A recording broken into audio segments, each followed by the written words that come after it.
Tennis racket செல்ஸ்ன்னு சொன்னால் இந்த 2 lesions உங்கள் மைண்டில் வரணும். இன்றைக்கி day 15 of 30 days NEET MDS challenge. So first lesion எதுனா ராப்டோமயோசார்கோமா. ராப்டோமயோசார்கோமா வந்து it's a malignant tumour of skeletal muscles. So யூஸ்வலாக எல்லா மசில் டியூமர்ஸ்லையும் ஸ்பிண்டில் செல்ஸ் ஒரு மேஜர் காம்பனண்ட்டாக இருக்கும். ஸோ ஸ்பிண்டில் செல்ஸ்ன்றது 2 பக்கம் நேரோ எண்ட் இருக்கும், சென்டரில் மட்டும் பல்ஜாக இருக்கும். ஆனால் ராப்டோமயோசார்கோமாவில் இருக்கிற ஸ்பிண்டில் செல்ஸ் ஒரு பக்கம் மட்டும்தான் நேரவாக இருக்கும், ஒரு பக்கம் பல்ஜ்டாக இருக்கும். ஸோ இதனால் ஒரு டென்னிஸ் ராக்கெட் மாதிரி ஒரு ஷேப் இருக்குது. So this is why this is call tennis racket cells and ராப்டோமயோசார்கோமா.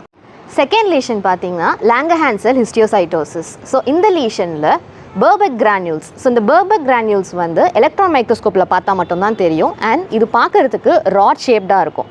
ஒரு எண்ட் என்லார்ஜ்டாக இருக்கும், இன்னொரு எண்ட் நேரோவாக இருக்கும். இந்த நேரோ எண்டு உள்ள ஒரு ஸ்ட்ரையேஷன்ஸ் இருக்கும். அதனால் it will give a tennis racket like appearance. So இந்த 2 லீஷன்ஸ் மைண்டில் வச்சுக்கோங்க.